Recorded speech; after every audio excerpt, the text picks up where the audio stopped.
Ricardo Liborio, finally. You're a hard man to get a hold of. I'm traveling too much. Way more than I wanted to, but it's okay. It's okay. Talk to me a little bit about how this whole program, Camp for Visually Impaired Children, came about. Well, everything started with that. When my daughter was 1.5 years old, she had she was genetic disorder that what they call craniosynosis. You know, the sutures of the skull closed before the time, and for a long time we didn't find out exactly what it was. We were going doctor to doctor, nobody knew what it was, but we ended up in the Miami Children's Hospital. The Miami Children's Hospital find out what it was. She had this craniosynosis, and at the time, the brain, it was in a lot of pressure because the skull closed before the time, and it pressured the optic nerve, and she ended up blind. But she's alive, she's happy. We're happy, you know, to have her here. You know, it was a tough phase in our lives, but it definitely is something that we look back and we're happy to have her. You know, there's no doubt about it. And we deal with whatever it is. But what's really strong at the time. So we started looking for help on how to deal with the situation. So we ended up at the Lighthouse of Broward. The Lighthouse of Broward was amazing. They helped us a lot. You know, we learned so much about being a parent of a visually impaired, how to deal with the visually impaired. All the educational process is completely different. And it's still really tough, but you have a light in the end of the tunnel. You know, there's people there, there's communication, there's people to learn from. You know, what to do next, what's the next stage of our life, what's the best schools, you know, how to deal with normal things that we don't have it, like tie her shoes, things like that. And they show her, you know, everything. So the Lighthouse was brilliant for us. It was heaven when we find out there. So we want to find out how to give it back, you know. And everything started, actually, with one of the teachers. She used to be a teacher at the Lighthouse, but also she's a teacher for the Brown County, you know, school. And she teaches the Braille. So she started teaching Braille for Bella when she was like around 2.5 years old, 3 years old. And she had a boy named George Stern. It was a bit of a story. This kid just got out of high school, and not a lot of people know, but almost 65% of the visually impaired don't have jobs. Oh, I didn't know that. Yeah. That's a very high statistic. It is a very high statistic. So, you know, they done with high school. The majority of them don't go to college. It's not all the college, you know, around, especially here in Florida. There is the school for the vision impaired, for the blind. So they got to move out of town, move out of state to go to really connected visually impaired colleges. Like, you know, Massachusetts is huge, Texas is huge on it. You know, they have a huge, amazing programs for it. So George Stern for a long time couldn't do anything. He was stuck in a house. So this kid's 17 years old, and he's brilliant, very intelligent kid. So he was doing absolutely nothing. So Susan is the name of the teacher also. Yeah. So Susan said, you know, I gotta introduce you to George. Maybe George take interest in it and started doing grappling and jiu-jitsu. And I say, yeah, of course. We sponsor anybody here that would be the visually impaired, which is for me also very important. So we gotta give back, and we gotta in a certain way get the return also to learn from all of them. Yeah. Mm-hmm. So George came, and it was amazing for George. Was a life-changing experience for George. We sponsored George for a long time, so George can get picked up. There's another problem, transportation. And George lived in Hollywood. So for him to come over here, till he figured it out, the buses to come over here, it was hard for him, you know? So we're sending the transportation over there to pick him up and drop him off, and he started training. And this kid was a state champion 2 times. Competing against a Naga, competing against sighted guys. So for him was a life-changing experience. For just imagine the confidence that this kid have right now, and he's good. Good. He's a very good level. People are amazed about that because they start training with him, and you know, all touchy. And say, man, I go easy, and this guy started submitting everybody. He started keeping everybody's, you know, tail. So it was really amazing for him and for everybody else. You know, George is a great example. From there, after that, we have Felipe Rodriguez, who was another competitor. Felipe also won state championships. He won Nagas. He won he competed in all against sighted guys. There was not a vision impaired division. And these guys are doing great. How amazing is that? You know, get out of the house, do a workout. It's just amazing. And from there, the Lighthouse decides to do also a summer camp. So we bring between 30 kids here, the whole entire, for 6 or 8 weeks. We bring those kids over here to do workouts, to punch the bags, to have a contact with grappling. And a lot of girls, they can see these things. And it's just being amazing. It's very rewarding. As far as the kids go, talk to me a little bit as the program, you've seen an increase in the children, the amount of children taking the classes, because we're now in the third year, right? Oh yeah. In the beginning it was like 4 kids. 4 kids. You see that some of the parents don't know exactly what the martial arts is or the mix of martial arts till they started being educated. And with the support of the teachers also. In the first year, we have a lot of support from the teachers that knew us particularly, especially Mr. Paul. Paul was really good friends with the family. He is Bella's tutor also. So Paul is here all the time, so he's always seen. Paul is in connection with what we do and who we are. So for Paul to give the referral to the parents, no, I guarantee this is a great thing for your kid. They're not gonna get hurt. They're not gonna be, exposed. They're gonna be, take care of it. And I think it was increased now. And Paul can tell even better than me. I'm always traveling. Ryan Thomas is doing a brilliant job, taking care of these kids too. But you can see progressively the numbers pumping up, and I think we're going to have even more. Like, for example, we have our Halloween party, so the kids coming over here, and they have such a blast, And I think it's just amazing for them. In the beginning, did you teach the classes then? Yes. Okay, so talk to me a little bit about what that was like. It was probably your first opportunity. Oh, yeah. I mean, what was that like teaching visually impaired? And that was really, it's Bella also. It's just different ages. Bella's still young. Bella's 6 years old now. 3 years ago, she was 3 years old. It's hard to teach kids per se. You teach a visually impaired, you got to explain it, and you got to be touching them and show that this is where your hands go. This is where you're doing movement. You help them to see it, and you show them how to do it, and sometimes you do it on them or with them so they can actually sense it. So it was a learning experience. It was not something that is very easy. It's not right away that you're going to get it there. You got to be very patient too. It takes more time to explain. It takes more time for them to capture the scenario. But when they do it, boom. And a lot of them are very fearless. They love it, especially because it's on the ground. You don't have the takedowns.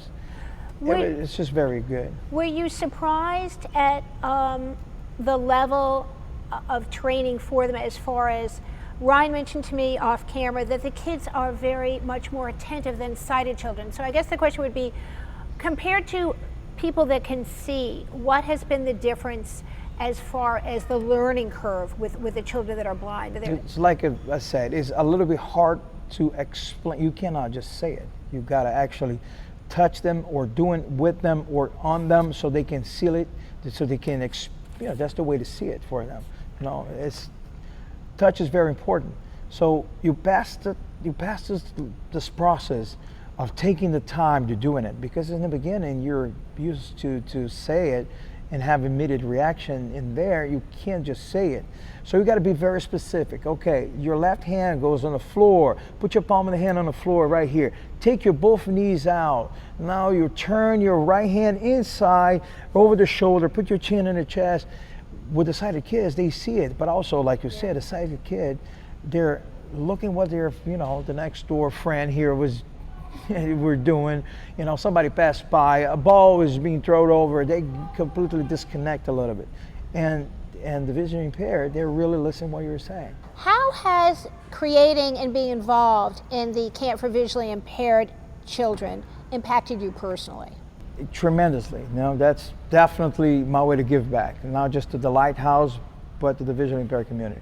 But also, I gave them a lot, because not just they show me, but just to have visually impaired around, it is a great way to learn.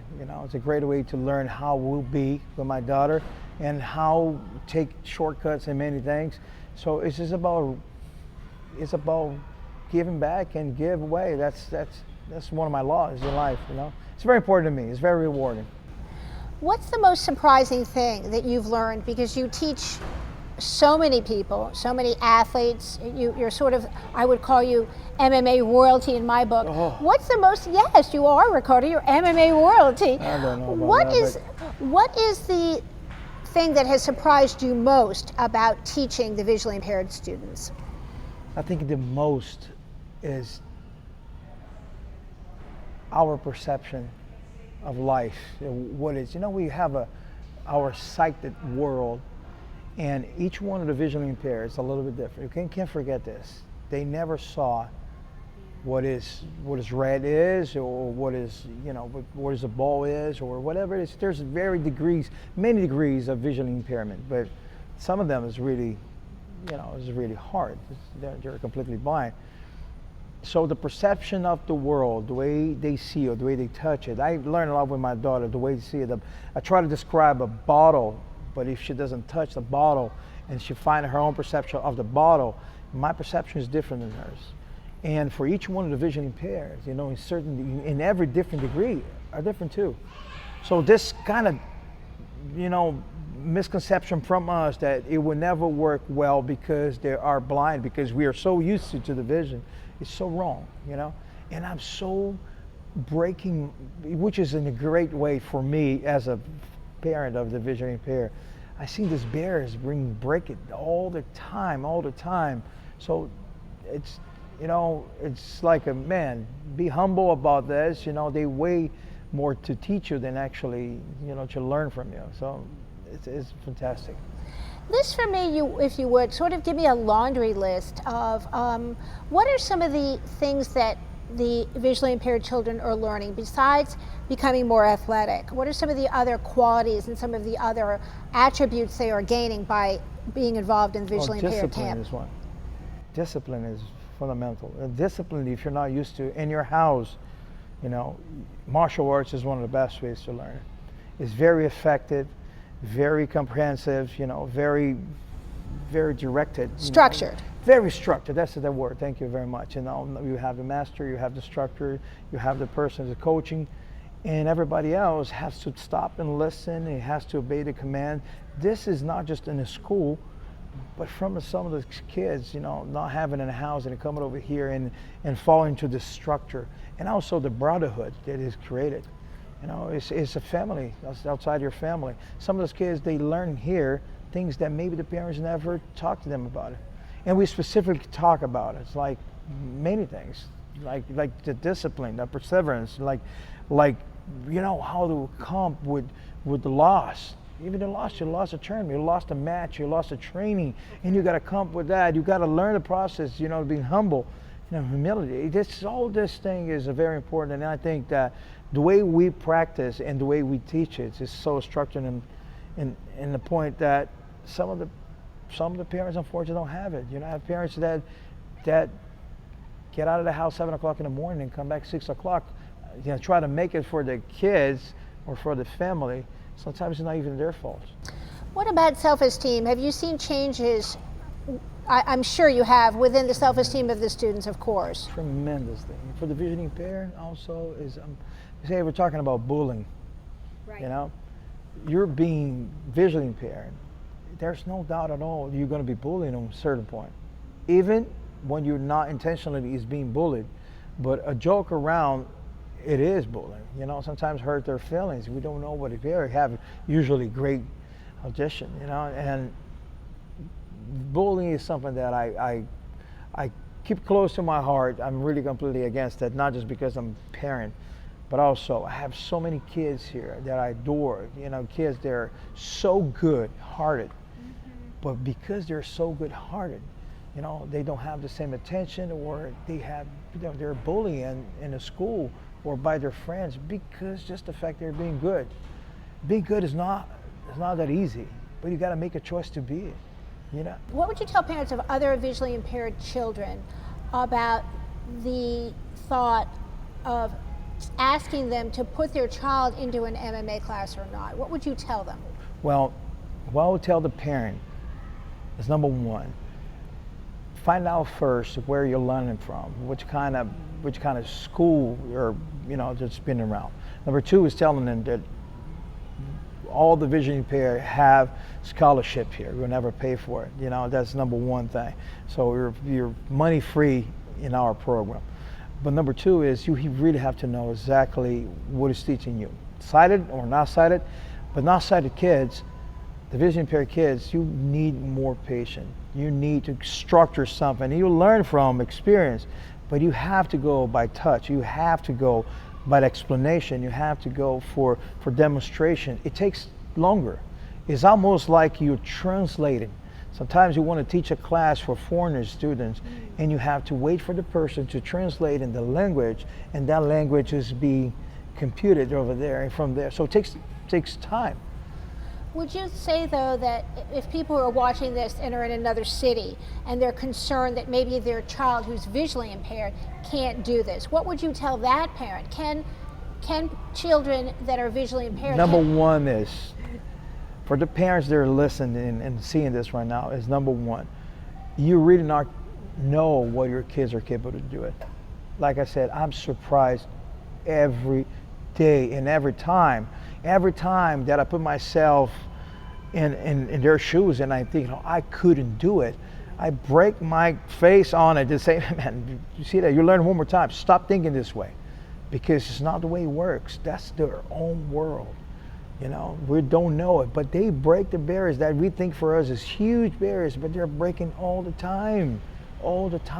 So don't post yourself, don't put yourself in their shoes, because number one, it's not you. Number two is you definitely has to be open-minded. You know, one also, a lot of vision impaired are afraid to run or to fall or to jump. You know, there's natural for the vision impaired. You know, they're skeptical about space. For grappling, for example, it's great. It's on the floor. You're not going to be jumping, and you know, especially in training with the right people, with the right training partners, you're going to not just to learn, but the physical impact in their lives is huge. You know, the visually impaired sometimes don't have athletic, you know, commitments, and by the way, physically, you know, some of this, that's just what people say. I don't know 100% of the statistics, but visually impaired has also tendencies are having problems with cholesterol and heart attack and things like that, because they are not They're active. not active, right? As a sighted person. So this is going to improve their lives, not just in confidence, not just a group of people there's going to be around them. You know, they're going to impact their lives so positively, but also, you know, for the parents, you know, it's give a chance. They're going to surprise you. They're going to surprise you.